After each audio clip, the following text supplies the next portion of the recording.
ചാനലിന് ഒഴിവാക്കിയോ? എന്താണ് പ്രശ്നം? ഇതിന്റെ സത്യാവസ്ഥ ഒന്ന് പറയാവോ? ഇന്നലെ ആ ഒരു വീഡിയോ ഇട്ടായിരുന്നു, എൻ്റെ പേര് ആട്ടോടെ പുറകിൽ നിന്ന് വെട്ടിക്കളഞ്ഞിട്ട് കേക്ക് മുറിക്കുന്ന ഒരു വീഡിയോ ഒക്കെ. എന്താണ് ഇതിന്റെ പ്രശ്നമെന്ന് എനിക്ക് തന്നെ അറിയത്തില്ല. ഞാൻ ലാലേട്ടൻ്റെ അടുത്ത് പോയിട്ട് വന്നതിന് ശേഷം അവൻ എൻ്റെ അടുത്ത് വന്നിട്ടില്ല, എൻ്റെ അടുത്തേ വന്നിട്ടില്ല. എങ്കിൽ പോകുന്ന വിവരം എല്ലാം പുള്ളിക്കറിയാം. പോകുന്ന സംഭവം ഞാൻ പറഞ്ഞായിരുന്നു. അതിന്റെ തലേന്നും അവൻ നാട്ടിൽ തന്നെ. നമസ്കാരം, പുതിയൊരു വീഡിയോയിലേക്ക് എല്ലാവർക്കും സ്വാഗതം. ഒരു ഉമ്മയും മകനും ഉണ്ട്. ബിഗ് ബോസിലൂടെയാണ് കൃത്യമായിട്ട് ഞാൻ അവരുടെ വീഡിയോ കാണുന്നത്. പിന്നീട് അങ്ങോട്ട് ആ ഉമ്മയുടെ സംസാരം കേൾക്കാൻ വേണ്ടിയിട്ട് തന്നെ എന്ന് പറഞ്ഞാൽ ഞാനൊരു അഡിക്റ്റായി പോയി എന്നുള്ളതാണ്. എനിക്ക് അത്രത്തോളം ഇഷ്ടമാണ് ഈ ഉമ്മയുടെയും മകന്റെയും വീഡിയോ എന്ന് പറഞ്ഞു കഴിഞ്ഞാൽ. കാരണം അതായത് ബിഗ് ബോസിലെ ഒരു ദിവസത്തെ മുഴുവൻ സംഭവങ്ങൾ എന്ന് പറഞ്ഞാൽ ഒരു മിനിറ്റ് കൊണ്ട് നമുക്ക് മനസ്സിലാകുന്ന രീതിയിൽ നമുക്കിലേക്ക് എത്തിക്കുന്ന ഒരു വ്യക്തിയാണ് ഈ ഉമ്മയും മകനും.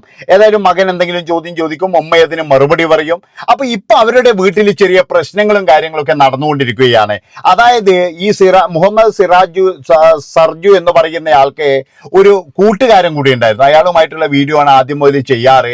പിന്നീട് എന്ന് പറഞ്ഞു കഴിഞ്ഞാല് നാട്ടിൽ വന്നു, ഗൾഫിലായിരുന്നു ആദ്യം, നാട്ടിൽ വന്നു. ഇദ്ദേഹം ഒരു പച്ചക്കറി കടയും കാര്യങ്ങളൊക്കെയാണ് ഇപ്പോഴും നടത്തുന്നത്. അപ്പൊ അതിന്റെ തിരക്കിന്റെ ഇടയിലാണ് ഇങ്ങനെ ഒരു വീഡിയോ ചെയ്തതും അതെല്ലാവരും കണ്ടതും. അങ്ങനെയാണ് ഉമ്മയും മകനും കൂടി ഇങ്ങനെ ഒരു കോണ്ടന്റ് ഉണ്ടാക്കിയത്. അത് ലാലേട്ടനിൽ എത്തുന്നു. ലാലേട്ടൻ അങ്ങനെ ഇവരെ വിളിക്കുകയാണ് ബിഗ് ബോസിലേക്ക്. ബിഗ് ബോസിലെ ക്ഷണിതാവായിട്ട് ഇവർ പോകുന്നു. അങ്ങനെ വളരെ നല്ല റീച്ചിൽ ഓടുന്നു. തീർച്ചയായിട്ടും എന്ന് പറഞ്ഞു കഴിഞ്ഞാൽ കൂടെയുള്ള അവന് നല്ല രീതിയിൽ അസൂയ വരും. കാരണം അവൻ വിചാരിച്ചിട്ടുണ്ടാവില്ല ഇത് ഇത്രത്തോളം വളരുമെന്ന്. ഏതായാലും അവൻ ഇന്നലെ ഇവന്റെ പേരൊക്കെ കട്ട് ചെയ്ത് ഒരു കേക്കൊക്കെ മുറിച്ചു എന്നാണ് പറയുന്നത്.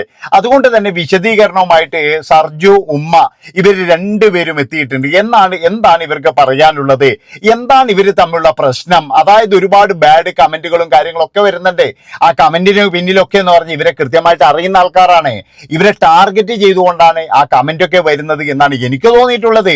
അല്ലാതെ ഉമ്മാനോടൊക്കെ അങ്ങനെ പറയുമാരെങ്കിലും നിങ്ങൾ എന്താ വർത്താനാ പറയുന്നത്? നമുക്ക് തന്നെ അറിയില്ലേ ഉമ്മ ആരാണ്, ഉമ്മ എങ്ങനെയാണ്, ഉമ്മ അത്ര നല്ല ഉമ്മയാണ്. ആ ഉമ്മാന്റെ മുഖത്ത് നോക്കിയിട്ടൊക്കെ ബാഡ് കമന്റ് ഇടുക എന്ന് പറഞ്ഞു കഴിഞ്ഞാല് ഇവനെയൊക്കെ ആ ഇടുന്നവനെയൊക്കെ എന്ന് പറഞ്ഞു കഴിഞ്ഞാൽ അവനൊക്കെ ശരിക്കും എന്താ പറയേണ്ടത്? അതുകൊണ്ടാണ് ഞാൻ പറയുന്നത്. നമുക്ക് ഏതായാലും മുഹമ്മദ് സർജു എന്താണ് പറയുന്നത് എന്ന് നമുക്കൊന്ന് കേട്ടിട്ട് വരാം. അതിനെ പറ്റിയിട്ട് പിന്നീട് നമുക്ക് സംസാരിക്കാം. നാട്ടിൽ തന്നെ ഉണ്ട്. എന്നിട്ട് എൻ്റെ അടുത്തൊന്നും വന്ന് എപ്പോഴാ പോകുന്നതെന്നൊന്നും ചോദിച്ചില്ല. ഞാൻ മുടി വെട്ടാൻ പോയടുത്ത് പോയിരുന്ന വീഡിയോ ഇട്ട്, ഡ്രസ്സ് എടുക്കാൻ പോകുന്നിടത്ത് പോയിരുന്ന വീഡിയോ ഇട്ട്, ഇതൊന്നും കണ്ടിട്ട് എൻ്റെ അടുത്ത് ചോദിച്ചില്ല. നമ്മുടെ കൂടെ നിൽക്കുന്നവന് എന്തെങ്കിലും ഉമ്മ മുഖേന എനിക്ക് അത് കിട്ടിയത്. ഉമ്മയാണ് റിവ്യൂ ചെയ്തിട്ട് 44,000 ഫോളോസ് കിടന്ന് നമ്മളിപ്പോൾ 1,13,000 ഫോളോസായി. അപ്പൊ ഉമ്മയെ ഇഷ്ടപ്പെട്ട് ഉമ്മയുടെ വീഡിയോ കണ്ട് വന്നവരാണ് ഏറ്റവും കൂടുതൽ.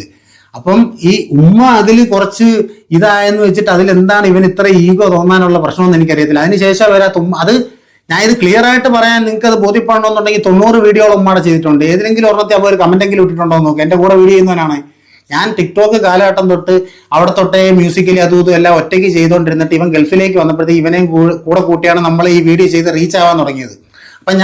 അപ്പൊ ഞാൻ പറഞ്ഞു വരുന്നത് അവന് നല്ല അസൂയയും കുശുമ്പും ഉണ്ട്. കാരണം അതുകൊണ്ടാണ് അവൻ കമന്റ് ചെയ്യാത്തത്.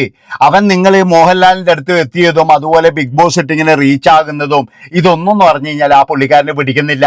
അവന് ഭയങ്കരമായിട്ടുള്ള വിഷമവും കുശുമ്പവും ഇതായിട്ട് അവനിങ്ങനെ എന്താ പറയേണ്ടത്, എന്ത് ചെയ്യണമെന്നറിയാതെ നിൽക്കുകയാണ്. അതാണ് നിങ്ങൾ മനസ്സിലാക്കേണ്ടത്. അവന്റെ അസുഖം കണ്ടുപിടിക്കാൻ വേണ്ടിയിട്ട് നമ്മൾ വേറെ എവിടെയും പോകണ്ട. നിങ്ങളുടെ ഈ സംസാരത്തിലുണ്ട്. അതുപോലെ തന്നെ അവന്റെ വീഡിയോയിൽ പോയി നോക്കിക്കഴിഞ്ഞാലും കാര്യങ്ങളൊക്കെ നമുക്ക് മനസ്സിലാകും. അതുകൊണ്ട് ഞാൻ ഒരു കാര്യം പറയുകയാണ്. അതായത് ഇങ്ങനെയുള്ള കാര്യങ്ങളൊക്കെ വരുമ്പോൾ നമ്മളെല്ലാവരും ഒരുമിച്ച് നിൽക്കുകയാണ് വേണ്ടത്. ഒരാൾ ജയിച്ചു കഴിഞ്ഞാൽ, ഒരാൾ വിജയിച്ചു കഴിഞ്ഞാൽ ആ വിജയത്തെ നമ്മൾ സന്തോഷിക്കുകയല്ലേ വേണ്ടത്. അല്ലാതെ അയ്യോ അവനാ വിജയം ഉണ്ടായി ഇനി എനിക്കുണ്ടാവില്ലല്ലോ എന്ന് ആലോചിച്ച് സങ്കടപ്പെട്ടിരിക്കുകയാണോ വേണ്ടത്? അങ്ങനെയാണെങ്കിൽ നമ്മളൊക്കെ മനുഷ്യരാണോ? അതാണ് എനിക്ക് ചോദിക്കാനുള്ളത്. എന്തിനാണ് ഇങ്ങനെ ദുഃഖിച്ച് അല്ലെങ്കിൽ വേണ്ടാത്ത കാര്യങ്ങൾ പറഞ്ഞ് ഇത്രയും വിഷമത്തോടു കൂടി അവര് നന്നായി പോയല്ലോ എനിക്ക് നന്നാകാൻ കഴിയുന്നില്ലല്ലോ എന്നുള്ള ഇതിൽ നിൽക്കുന്ന എന്തിനാണ്? ഇപ്പൊ മോഹൻലാൽ വിളിച്ചിട്ടുണ്ടെങ്കിൽ നമുക്ക് എല്ലാവർക്കും അറിയാം ഉമ്മയെ വളരെ ഇഷ്ടമാണ് ലാലേട്ടന്. അതുപോലെ തന്നെ സർജു ആണെങ്കിൽ മോഹൻലാലിനെ പോയിട്ട് കെട്ടിപ്പിടിക്കുന്നതും അത് മാത്രമല്ല മോഹൻലാൽ മുടി മുറിച്ചത് വരെ ചോദിക്കുന്നുണ്ട്. അതാണ് മനസ്സിലാക്കേണ്ടത്. സർജു അവിടെ മുടി മുറിക്കുന്ന കാര്യങ്ങളൊക്കെ നമ്മൾ കണ്ടതാണ്. അങ്ങനെയൊക്കെ എന്ന് പറഞ്ഞു കഴിഞ്ഞാൽ ചെയ്യുന്ന ഒരു നല്ല വീഡിയോ അവർക്ക് ഇത്രയും വലിയൊരു ശത്രുക്കൾ ഉണ്ടെന്ന് ഞാൻ ഇന്നലെ അറിയുന്നത്. അതായത് ഇവർക്കും ഉണ്ടോ ശത്രുക്കൾ? ഏതായാലും ബാക്കി കൂടി കേട്ടിട്ട് വരാം. ഇവനൊരു ചാൻസ് കിട്ടും. അപ്പൊ ഇവൻ മുഖേന എനിക്ക് കയറാം എന്ന് വിചാരിച്ച് പിന്നെ കൊറോണയും കാര്യങ്ങളും വന്ന് ടിക്ടോക്ക് നിരോധിച്ച് നാട്ടിൽ വന്ന് 3-4 വർഷം ഇവൻ ഗൾഫിൽ പോയ സമയത്ത് ഞാൻ വീഡിയോ ചെയ്തില്ല. ഞാൻ ഒറ്റയ്ക്ക് ആരുമായിട്ടും ചെയ്തില്ല. എൻ്റെ ഇത് പെറ്റതള്ളയാണ്. ഇവരുടെ കൂടെ തന്നെ എപ്പോഴും ഉണ്ട്, എപ്പോൾ വേണേലും ചെയ്യും. ഞാൻ ഈ ഉമ്മയുടെ വീഡിയോ ചെയ്ത് തന്നെ അവൻ ടൂർ പോയ സമയത്ത് എനിക്ക് വീഡിയോ ഇടാൻ ഒരു ഓപ്ഷൻ ഇല്ലാതിരുന്ന സമയത്താണ് ഞാൻ ഉമ്മയുടെ വീഡിയോ വെറുതെ എടുത്തിട്ടത്. അപ്പോൾ അവരുടെ പ്രായമുള്ള ഒരുപാട് പേർക്ക് അവരെ ഇഷ്ടപ്പെട്ടു. ഞാൻ ഈ കടയിൽ നിന്ന് ഈ സമയമാണ് വരുന്നത്. ഞാൻ ഇതിന്റെ ഒരു സംഭവം പറഞ്ഞിട്ടുണ്ടെന്ന് വിചാരിച്ച കാര്യം അവന് ഭയങ്കര നാണക്കേടാണ്. കാര്യം എനിക്കും ഇത് നാണക്കേടാണ്. ഞാൻ തന്നെ കൂടെ കൊണ്ട് നടന്നിട്ട് ഇങ്ങനെ പറയുന്നത്. അപ്പൊ അവൻ കേക്കൊക്കെ മുറിച്ച് ഇത്ര ആഘോഷിച്ച സ്ഥിതിക്ക് ഞാൻ നിങ്ങളുടെ അടുത്ത് പറയണമല്ലോ. ഫേസ്ബുക്കിൽ വന്നിട്ട് ഓരോരുത്തന്മാർ ഞാൻ നന്ദിയില്ലാത്തവൻ വന്ന വഴി മറന്ന് അത് ഇത് എന്നൊക്കെ പറയുന്നത്. ഞാൻ ഒരു ഫോൺ മേടിച്ച് മൈക്ക് മേടിച്ച് ഞാനാണ് വീഡിയോ എഡിറ്റ് ചെയ്യുന്നതും കണ്ടന്റ് ഉണ്ടാക്കുന്നതും എല്ലാം. ഞാൻ ഒരു വീഡിയോയിൽ അവനെ മോശക്കാരനാക്കി കാണിച്ചിട്ടില്ല. എല്ലാ വീഡിയോയിലും നിങ്ങൾക്ക് ഇഷ്ടപ്പെടുന്ന കണക്കാണ് കാണിച്ചിട്ടുള്ളത്. നിങ്ങൾക്ക് എല്ലാം ഭയങ്കര ഇഷ്ടമല്ലേ നൗഫലിനെ? എന്താണ് ഞാനല്ലേ ആ വീഡിയോ ക്രിയേറ്റ് ചെയ്യുന്നത്? അപ്പം ഈഗോ തോന്നുന്ന ഒരുത്തനാണ് ഞാനെന്നുണ്ടെങ്കിൽ എന്റെ കമന്റ് ബോക്സിൽ നൗഫൽ സൂപ്പർ എന്ന് പറഞ്ഞ് വരുമ്പോഴത്തേക്ക് എനിക്കൊരു ഈഗോ തോന്നണ്ടേ? അപ്പൊ ഉമ്മ ഇങ്ങനെ അവിടെ പോയിട്ട് വന്നതിന് ഇവൻ എന്തിന് ഈഗോ തോന്നണം?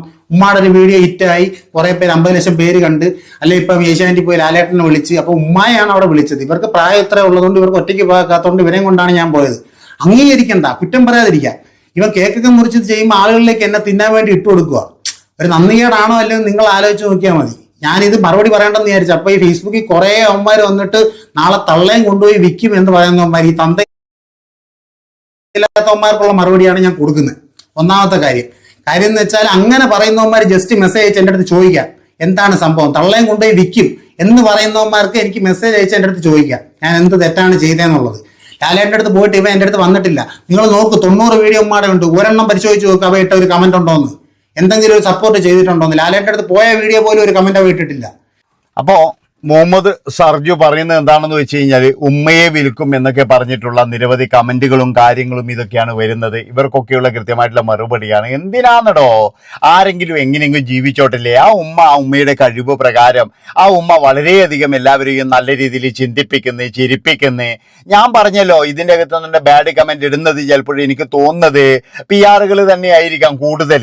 കാരണം ഇവർ അനീഷിനെയാണ് സപ്പോർട്ട് ചെയ്തത് നമുക്കറിയാം, അനീഷ് വിളിച്ച കാര്യങ്ങൾ നമുക്കറിയാം. അതുകൊണ്ട് തന്നെ ഇവർക്ക് PR അക്രമം ശക്തമായിട്ടുണ്ട് എന്നാണ് എനിക്ക് പലപ്പോഴും തോന്നിയിട്ടുള്ളത്. പിന്നെ വേറൊരു കാര്യം, നിങ്ങളൊക്കെ ഇങ്ങനെയുള്ള കാര്യങ്ങളൊക്കെ വരുമ്പോൾ ആ ഉമ്മാന്റെ ആ ഒരു സ്പിരിറ്റ് നിങ്ങൾ നോക്കേ. ഉമ്മ എത്രമാത്രം ആ ഒരു സ്പിരിറ്റിലാണ് സംസാരിക്കുന്നത്.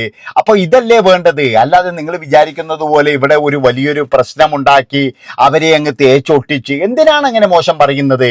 അവർക്കിനി എന്തെങ്കിലും കിട്ടുന്നുണ്ടെങ്കിൽ കിട്ടിക്കോട്ടില്ലേ. ഈ കിട്ടുന്നത് കൊണ്ടുള്ള അസൂയാണോ? ഇനി അവർ വളർന്നു പോയല്ലോ, ലാലേട്ടന്റെ അടുത്ത് അവരെത്തിയല്ലോ എന്നുള്ള അസൂയാണോ? അങ്ങനെ ഒരുപാട് പേർക്ക് അസൂയ ഉണ്ടാകും. കാരണം എന്താണെന്ന് വെച്ചാൽ ലാലേട്ടൻ്റെ അടുത്ത് പോയല്ലോ, അയ്യോ ഞങ്ങൾക്കൊന്നും പോകാൻ കഴിഞ്ഞിട്ടില്ലല്ലോ, അയ്യോ ഈ ഉമ്മ നോക്കറ ഇവിടെ ഇരുന്നിട്ട് ഈ ഉമ്മ അവിടെ എത്തിയല്ലോ എന്നുള്ള ആ ഒരു വേദന ചില ആൾക്കാർക്കൊക്കെ ഉണ്ടാവും. അതുകൊണ്ടാണ് ഞാൻ പറയുന്നത്, വേട്ടാവളിയമ്മ ഇങ്ങൾക്കൊന്നും പറയും ഒരു പണിയില്ലേ, എന്തിനാ വെറുതെ ഇങ്ങ ഉമ്മേന്റെ വായിലിരിക്കുന്ന കേൾക്കുന്നത്? ആ ഉമ്മ വളരെ നല്ല രീതിയിൽ ജോലി ചെയ്ത് നല്ല രീതിയിൽ ആ ഒരു പിന്നെ എന്താ പറയുക, സർജു തന്നെ പറയുന്നുണ്ട് ഒരുപാട് കഷ്ടപ്പെട്ടിട്ടാണ് അയാൾ ഓരോ വീഡിയോയും ഉണ്ടാക്കുന്നത്. അപ്പൊ അതിന്റെ അടിയിലൊക്കെ വന്നിട്ട് ഇങ്ങനെയുള്ള കമന്റുകൾ എഴുതുക, പിന്നെ ഉമ്മാനെ കൂട്ടി വീഡിയോ എടുത്തതിന് പറയുക, പിന്നെ വേറെ ആളെ ഉമ്മാനെ പോയിട്ട് വിളിക്കാൻ പറ്റും? അവനോന്റെ ഉമ്മാനല്ലേ ചെയ്യാൻ പറ്റുള്ളൂ. അവനോന്റെ ഉമ്മാനെ തന്നെയാണ് വീഡിയോയിൽ ഇറക്കേണ്ടത്, അല്ലാതെ വേറെ ആരെയല്ല. ഉമ്മയും ഫേമസ് ആയിട്ടോ, ഇവിടെ ആയിരിക്കാം നഷ്ടോ, ഇവിടെ ആയിരിക്കാം പ്രശ്നോ, ഇവിടെ എന്താ ഉമ്മമാർക്ക് എന്താ ഇങ്ങനെ ഫേമസ് ആയിക്കൂടെ? അവർക്ക് എന്താ ഈ അടുക്കളയിൽ മാത്രം മതിയോ? അവർക്കും ഇങ്ങനെ നടക്കൊന്നും വേണ്ടേ? അതുകൊണ്ടാണ് ഞാൻ പറയുന്നത്, ഒരിക്കലും ഉമ്മ അതുപോലെ തന്നെ സർജു നിങ്ങൾ തളരരുത്, നിങ്ങൾ മുന്നോട്ട് നീങ്ങണം. അതാണ് വേണ്ടത്. നിങ്ങൾ തളർന്നു വീഴാൻ വേണ്ടി കാത്തിരിക്കുന്ന ഒരുപാട് കീടങ്ങളുണ്ട്. അവർക്ക് നിങ്ങളൊരു മറുപടി കൊടുക്കണം എന്നാണ് എനിക്ക് പറയാനുള്ളത്. നിങ്ങൾ ഇനി മുന്നോട്ട് ജയിച്ച് വാ മനുഷ്യ. എന്തിനിങ്ങനെ തളർന്നു വീഴണം? എന്തിനിങ്ങനെയുള്ള കാര്യങ്ങളൊക്കെ കേൾക്കണം? ഒരിക്കലും കേൾക്കാൻ പാടില്ല എന്ന് ഞാൻ പറയുള്ളൂ. ഏതായാലും ഇത്രയും പറഞ്ഞുകൊണ്ട് ഈ ഒരു വീഡിയോ ഇവിടെ വെച്ച് വൈകിട്ട് ഇഷ്ടപ്പെട്ട് കഴിഞ്ഞാൽ നിങ്ങളെല്ലാവരും വേഗത്തിലെല്ലാവരും ഹൈപ്പ് തരൂ, വേഗത്തിലെല്ലാവരും ഹൈപ്പ് തരൂ. നന്ദി, നമസ്കാരം.